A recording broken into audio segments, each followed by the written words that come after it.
Christopher Nolan has walked a tightrope his whole career. His films offer the perfect balance of critically revered and commercially reliable.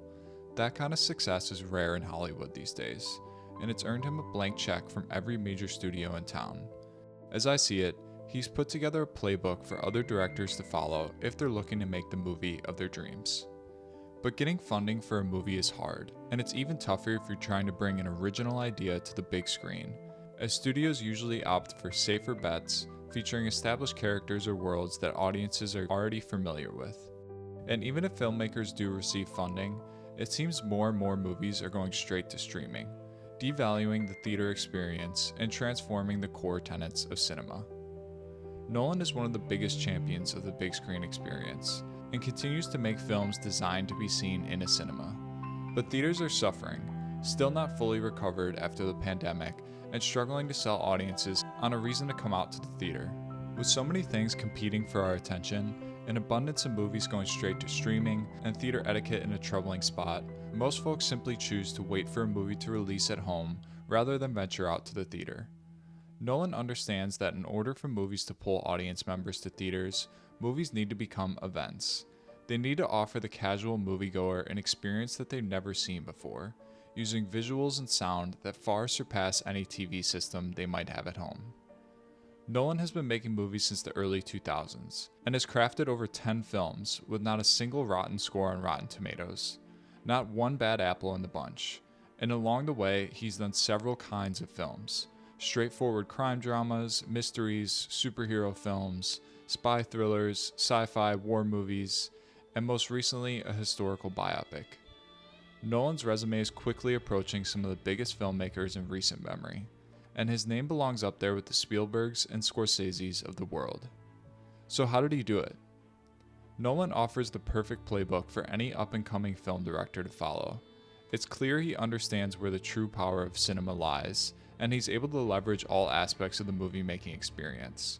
His actors, scripts, cinematography, score, and sound always sync together perfectly, and the audience recognizes his name as a brand, because they know when they walk into a new Nolan film, they'll be treated to an experience unlike any other. Nolan's career trajectory isn't necessarily unique. He's just played his cards perfectly, and prioritized story above all else. He's known for massive movies with plenty of visual effects, but those always come secondary to what is typically a very compelling script. Usually penned alongside his brother, Jonathan Nolan, the scripts to his films are always unique, always tell a massive story, and always demand a lot from the audience.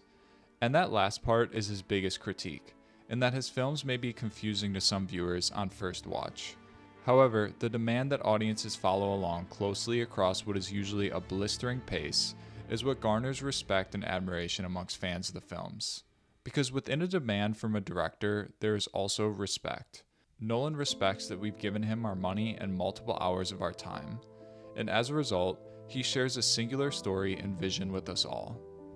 But he didn't become a household name in cinema overnight. First, he had to play by the same rules as everyone else, before he could rewrite cinematic history in the toughest time to make movies. From the beginning of his career, Nolan did what most other filmmakers do. He started with a smaller budget drama film that was recognized at award season. Memento, starring Guy Pearce and Carrie-Anne Moss, was Nolan's first Hollywood feature, against a budget of just over $4 million. Positive word of mouth and rave reviews from critics drove it to a $40 million box office return. A year later, Nolan released Insomnia, starring Al Pacino. This was a Warner Brothers produced film, which Nolan was able to direct after a recommendation from Steven Soderbergh, another filmmaker. Once again, Nolan turned in a solid film, and it grossed over $100 million at the box office, against a budget of $46 million. So now with 2 movies in Hollywood under his belt, which were both commercially and critically successful, Christopher Nolan was officially in business. And perhaps most importantly, he was in business with Warner Brothers, who had the rights to an extremely popular character that everyone knew. When Nolan approached Warner Brothers with his idea for a Batman film, it set itself apart in that it relied on traditional stunts and minimal CGI. It was a gritty, more realistic take on the character that resonated with a wide range of audiences. Once again, Nolan's Batman Begins was received well by audiences and made hundreds of millions of dollars. But this time, he wasn't just a director, He was a director who brought a beloved character to the screen in a new way, and audiences rewarded him for it. From there, he took a quick detour to make The Prestige, an excellent mystery thriller, which was released a year after Batman Begins. Following The Prestige, Nolan was undecided on his next film, but Warner Bros. Was pressuring him to make a sequel to Batman Begins. And then, in perhaps the best move of his career, he agreed to make The Dark Knight, which is his most popular film to date. By dipping his toes back into an established, well-known character and improving on the first film, he won over an even wider audience. The Dark Knight is known as one of the best superhero movies of all time, and is often compared to Heat, one of the best crime movies of all time. He turned in a classic, and used that exposure to launch into the Christopher Nolan that we see today. Getting original blockbusters made these days is nearly impossible. Original ideas, meaning no characters or worlds that anyone has heard of, matched with a budget over $100 million, is super tough. It's a big swing from the studio's perspective, and in order to make a profit on that film, it needs to do extremely well at the box office. No small feat when considering all the other media pulling our attention. So how did Nolan get the budget to make films like Inception, Interstellar, Dunkirk, Tenet, and Oppenheimer? Because he turned himself into a brand name, through an excellent superhero trilogy. Through the Batman films, he established himself as an event filmmaker. You were guaranteed to see massive action and hear massive sound during a Nolan film. He found even more success through Inception, a mind twist thriller with Leonardo DiCaprio as the lead. Now after Inception, he's turned in 6 straight movies that have been commercially and critically successful. A remarkable achievement that some legendary filmmakers have struggled to achieve. Directors like Ridley Scott, Martin Scorsese, and others have not seen the kind of consistent success that Nolan has. There are countless paths filmmakers can take to bigger and bigger budgets.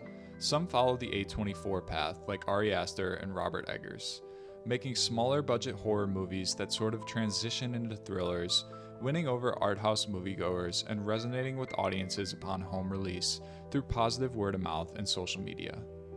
But then there are blockbuster filmmakers that are turning movies into events and pulling audiences back into the cinema. I believe Denis Villeneuve and Greta Gerwig are following the Nolan playbook. They both came onto the scene with smaller indie films with concise, straightforward dramas, and then they dipped their toes into established IP and won over countless new fans with Dune and Barbie. Denis is wrapping up his trilogy and seemingly has plans for more original stories in sci-fi and history. And Greta is continuing with Chronicles of Narnia for Netflix, which will assuredly push her in a new direction, tackling a classic fantasy story. But those two directors, alongside Christopher Nolan, and probably James Cameron as well, I think are the only filmmakers who could get over $100 million budgets from studios to make original blockbusters that are designed to be seen in theaters. It looks like Edward Berger may be following this trend as well, after the excellent All Quiet on the Western Front. I think there's a place for all kinds of movies. Movies don't have to be over $100 million to deserve to be seen in a theater. But I do think that movies have to offer an experience that fans can't see at home in order to hold a spot in the cultural discourse these days, as they used to when movie theaters were in every town in America. Movie theaters are still struggling, and more will likely close, but event films made by great directors are pushing the medium of cinema forward. They're forcing us to rethink what a movie can be. If seen in a theater, the proper event film becomes a singular experience, where audiences leave the theater transformed. That's why we've seen a push from audiences for more premium large format films in recent memory. Folks who are interested in going to the theater will happily pay more for a movie shown in IMAX, Dolby Cinema, or RPX. The bigger screen and bigger sound is almost a requirement when going to see a Nolan film, with reports of some fans traveling great distances to see the movie as it was meant to be seen. And the economics of these premium large formats help the theaters and the studios as well, with ticket prices sometimes costing up to 50% more than if you were going to see the film on a standard cinema screen. So when you consider the success of Christopher Nolan so far through his career, you can see he's maintained a specific level of filmmaking, but even more importantly, the size of his ideas have always been impressive. As Nolan continues to push the boundaries of what is possible in cinema, other directors are taking notice. He's paved the way and provided a path for all filmmakers to follow in order to make the movies they've dreamed about. And we, as the fans of cinema, will benefit for years to come. So, what are your thoughts on the state of cinema in 2024? If you like Nolan's films, share your favorites in the comments below. Thanks for watching, and be sure to subscribe for more film analysis in the future.